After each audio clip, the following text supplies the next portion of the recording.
we have come to the end of Deepstamba section, right? Last but not the least, we're going to invite our last speaker, Yashali Bansor, software engineer, MSCI Pune, and then she's previously worked with Amazon Development Center as software development engineer. And she has also been a former scientist with Aeronautical Development Agency, which is with Ministry of Defense in Bangalore. She is BTech from VNIT Nagpur. So over to you, Ishali. Thank you digital Nalanda, मुझे इतनी सारी amazing speakers के बाद बोलने का मौका देने के लिए। I will just get straight to the talk. मेरा नाम यशाली है, मैं नागपुर से हूँ और currently MSCI services private limited Pune में सॉफ्टवेयर इंजीनियर हूँ। सुबोध ने बताया था कि मैं अपनी कहानी सबसे शेयर करूँ, तो आज की तैयारी करते वक्त अपनी कहानी लिखते हुए मैंने सोचा कि निर्णय, शिक्षा और हिम्मत, इनको हाईलाइट करती हूँ समहाउ। मेरे नाना जी ने डॉक्टर अंबेडकर के भाषण से प्रेरित होकर अपने विवाह के बाद गांव में खेती छोड़कर शहर आने का निर्णय लिया, जिसके बाद और जिसके कारण मेरी कहानी शुरू होती है। मम्मी ने बचपन में बिस्किट्स के पैकेट्स क्लोज करने का काम किया है, लकड़ियाँ उठाई या बेची हैं, बहुत कुछ किया है अपने लिए थोड़े एक्स्ट्रा पैसे बनाने के लिए। पापा ने भी घड़ियाँ रिपेयर की हैं, बुक्स बाइंडिंग की हैं, दोनों ने किसी तरह अपना एजुकेशन कंप्लीट किया है। शहर छोड़कर गांव छोड़कर शहर आने की बात मम्मी ने मुझे बहुत पहले बताई थी, बहुत बचपन में, बट उस निर्णय का उस निर्णय के महत्व का की गहराई मुझे बहुत रिसेंटली समझ आई है। हम जहाँ रहते हैं, हमारे आने वाली पीढ़ियों की सामाजिक और आर्थिक क्षमता पर उसका असर पड़ता है। इस बात पर अमेरिका में अफ्रीकन समाज के लोगों पर जो रिसर्च पर मैंने एक डॉक्यूमेंट्री बहुत रिसेंटली, बहुत हाल ही में देखी थी, और मैं वहाँ पर सिर्फ अपनी फैमिली को ही देख पा रही थी। सही मित्र सहेली, शिक्षा प्राप्त करने के ऑप्शंस उन्हें इसी कारण मिले। जब मम्मी को सरकारी नौकरी मिली, वो मुझे लेकर अकेली 28-29 की उम्र में पहुंच गई एक गांव में। इस गांव में भूख लगे तो चॉकलेट खरीदने तक की दुकान नहीं थी, और पापा की नौकरी नागपुर में थी।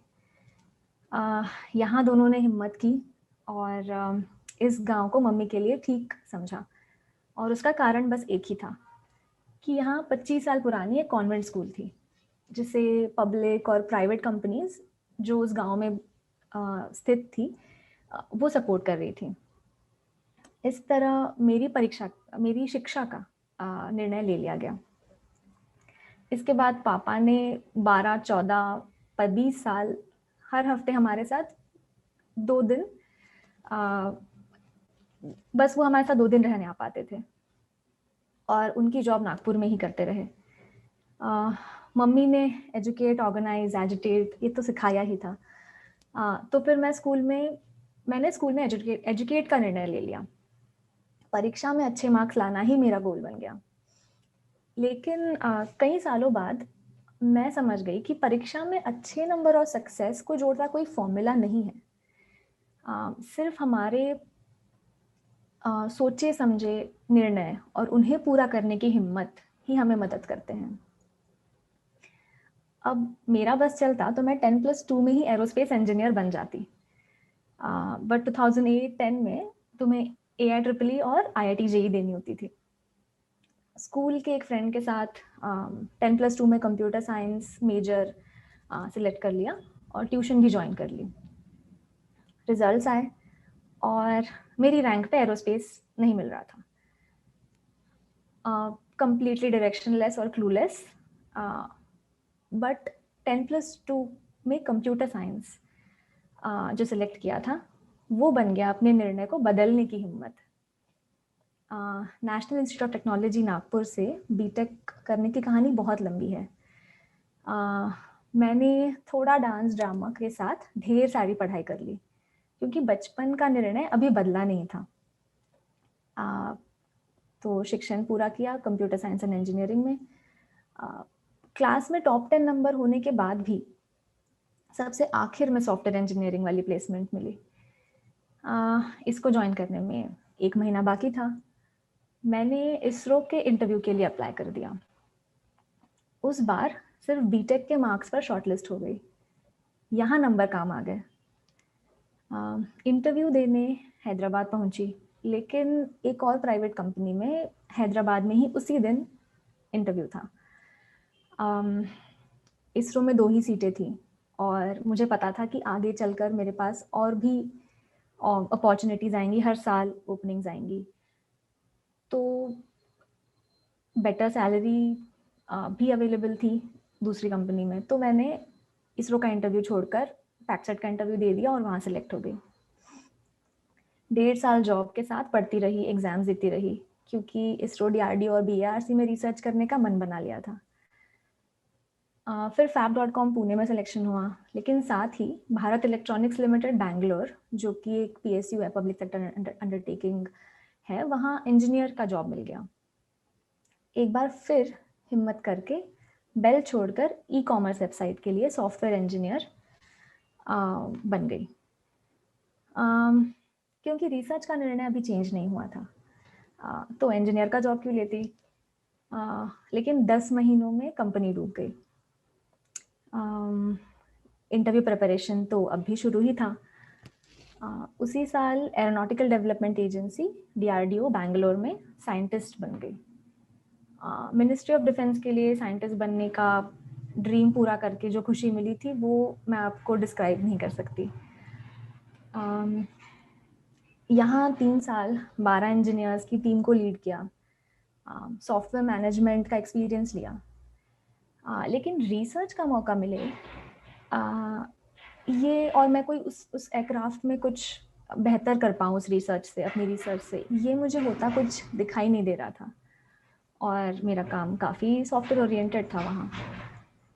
तो मैंने सोचा अगर यही करना है तो चलते हैं जहाँ बहुत सारा इनोवेशन हो रहा है प्राइवेट में। फिर प्रमोशन से ठीक पहले कोरोना के लॉकडाउन में जब प्राइवेट जॉब सारी खतरे में थी, मार्च में मैंने रिज़ाइन कर दिया, क्योंकि साल भर की मेहनत और 6-7 इंटरव्यूज़ के बाद माइक्रोसॉफ्ट और अमेज़ॉन दोनों के ही ऑफर्स मिल गए थे। अमेज़ॉन में एलेक्सा की स्मार्ट होम टेक्नोलॉजी पर काम किया। 6 महीने में 2 प्रोजेक्ट्स कंप्लीट करने के बाद अब मैं काफ़ी थक गई थी। मुझे लग रहा था कि मैं कभी रुकी ही नहीं हूँ। आई ऑलवेज वॉन्टेड कि मैं ये एग्ज़ाम दे दूँ, वो एग्ज़ाम दे दूँ। तो मुझे स्पीड कम करना बहुत ज़रूरी था, अपने लिए समय निकालना बहुत ज़रूरी था। मैंने MSc में सॉफ्टवेयर इंजीनियरिंग का स्विच कर लिया और ये मैंने सोचकर डिसीजन लिया कि यहाँ काम ऐसा होगा कि मैं थक भी जाऊँ तो हिम्मत नहीं हारूंगी। मुझे 2020 में ये समझ आया है कि करियर कैसा होना चाहिए इसका कोई रूल नहीं होता। अपनी एजुकेशन और स्किल्स पर निरंतर काम करते रहें तो हिम्मत और निर्णय लेने की क्षमता बनी रहती है। इम्पोस्टर सिंड्रोम से मेरी लड़ाई अब भी जारी है, तो आई होप कि मेरी कहानी से मैं सबके साथ कोई कनेक्शन बना पाई हूँ। आज और आने वाले डेकेड्स में सॉफ्टवेयर इंजीनियरिंग, इंफॉर्मेशन टेक्नोलॉजी हमारे लाइफ के हर पार्ट को इन्फ्लुएंस करेगी। आपको इस फील्ड में आगे बढ़ने के लिए हर कुछ महीनों में बदलती टेक्नोलॉजी, इम्प्रूव होती टेक्नोलॉजी, इसके साथ बदलते रहना है, अपडेटेड रहना है। 10+2 में बेसिक PCM में क्वालिफाई होना है, अपनी नेशनल और स्टेट लेवल एग्ज़ाम्स देनी है। इसके लिए ऑफलाइन, ऑनलाइन दोनों ही कोर्सेज अवेलेबल हैं, फ्री हैं, पेड हैं, बहुत ऑप्शंस अवेलेबल हैं। और फिर नंबर अच्छे आए तो इंडिया के टॉप 20 कॉलेजेस से पढ़ोगे और यू गेट जॉब्स या अपना बिजनेस शुरू कर सकते हो। सही लोगों से पहचान बनेगी। लेकिन नंबर अच्छे नहीं आए तो फिर भी ढेर सारी opportunities, training centres, government organisation है CDAC, पुणे, हैदराबाद, बैंगलोर और बहुत सारे सिटीज़ में हैं, जहाँ आप अच्छे कोर्सेज कर सकते हैं, प्लेसमेंट्स हो सकती हैं। इसके अलावा ऑनलाइन है इतने सारे फ्री कोर्सेज कि आप सही रिसर्च करके अपने आप को कंटिन्यूसली अपस्किल कर सकते हो। आप कंप्यूटर साइंस में ग्रेजुएट ना भी हो तब भी किसी भी उम्र में IT में इनोवेशन ला सकते हो। इनफैक्ट आज सुबह इलॉन मस्क ने ट्वीट किया था कि इवन इफ आप हाई स्कूल ना गए हो तब भी अगर आप कोडिंग जानते हैं तो वो आपको हायर करेंगे। आपने सिर्फ टेक्नोलॉजी सीखनी है, लॉजिक, एनालिसिस, रीजनिंग को शार्प रखना है, कॉमन सेंस को शार्प रखना है, और आप चाहो इस कंपनी में माइक्रोसॉफ्ट, अमेजॉन, गूगल आप ज्वाइन कर सकते हो, आप फ्रीलांसिंग कर सकते हो, आपको जॉब नहीं करनी, आप फ्रीलांसिंग कर सकते हो, आप अपनी कंपनी खोल सकते हो, आप चाहो उतनी इनोवेशंस कर सकते हो, बिकॉज टेक्नोलॉजी हर किसी को एम्पावर करती है और सारी ही प्रॉब्लम्स का सल्यूशन आप किसी तरह से टेक्नोलॉजी के थ्रू सॉल्व कर सकते हैं। करियर में एक्सेल करने के लिए सिर्फ टेक्निकल स्किल्स नहीं, कम्युनिकेशन स्किल्स पर भी काम करना बहुत ज़रूरी है। चेतना मैम ने इंग्लिश का इम्पोर्टेंस जितने आसान वर्ड्स में समझाया था उसको मैं वापस रिपीट करूँगी। आप please story books, comic books English में पढ़िए। मदर टंग में सेकेंडरी एजुकेशन जब होता है तब कई स्टूडेंट्स को कॉम्प्लेक्स होता है। हमें रिटन और स्पोकन इंग्लिश को इम्प्रूव करने के लिए रीडिंग की हैबिट बनानी है। स्पोर्ट्स पसंद है, आप स्पोर्ट्स की बुक्स पढ़िए। आपको टीवी सीरियल्स पसंद है, आप एंटरटेनमेंट की मैगजीन्स पढ़िए। बुक्स इस दुनिया की हर टॉपिक पर लिखी जाती है, बट इंग्लिश लैंग्वेज पर कमांड आपको स्कूल, कॉलेज, प्रोफेशनल लाइफ हर चीज़ में हेल्प करेंगे। बड़े बड़े करोड़ों में कमाने वाले क्रिकेटर्स पर भी जोक्स बनते हैं क्योंकि वो इंग्लिश में इंटरव्यूज़ नहीं दे पाते। हायर एजुकेशन, स्पोर्ट्स, आर्ट्स, सबके ग्लोबल एक्सपोजर के लिए इंग्लिश इम्पॉर्टेंट है। आप बस इसे पढ़ाई नहीं, अपने इंटरेस्ट की चीज़ को एक्सप्लोर करने की अपॉर्चुनिटी की तरह देखिए। बस इस न्यू ईयर आप निर्णय लीजिए कि आप अपने अराउंड सारी चीज़ों को क्वेश्चन करेंगे, ऑब्जर्व करेंगे और प्रॉब्लम्स का सल्यूशन ढूंढेंगे। अपनी हिम्मत को हमेशा स्ट्रांग रखने के लिए अपने आप को एजुकेट करिए। जय भीम। जय Bhim Yashali, thank you so much. आपका नरेशन बहुत ही ब्यूटीफुल था और निर्णय, हिम्मत और अगेन एजुकेशन पे आपने जो स्ट्रेस किया बहुत ब्यूटीफुल था। Thank you so much. और इसी के साथ ये हमारा जो दीप स्तंभ का जो सेक्शन है, जो सबसे पावरफुल सेक्शन है आज का, वो हम कंक्लूड करेंगे, अभी यहाँ पे समाप्त करेंगे। और जस्ट सम क्लोजिंग लाइंस की we owe a debt of gratitude to all who were present today, who spoke today, and because they've paved the way for us and for so many other women in our generations, right? So we are so much inspired, and you have really shared stories of boundless possibilities for all the community women and also for men. So thank you so much. और सारे हमारे students आज बहुत inspire हुए होंगे। और before I close, बाबा साहब का एक कोट पढ़ना चाहती हूँ मैं। उनके बगैर तो ना ओपनिंग हो सकती है, ना क्लोजिंग हो सकती है। तो purpose of education is to moralise and socialise the people. So I think education के बाद बहुत लोगों ने बोला है कि how can we really impact our society with what education we've got, what resources we've got.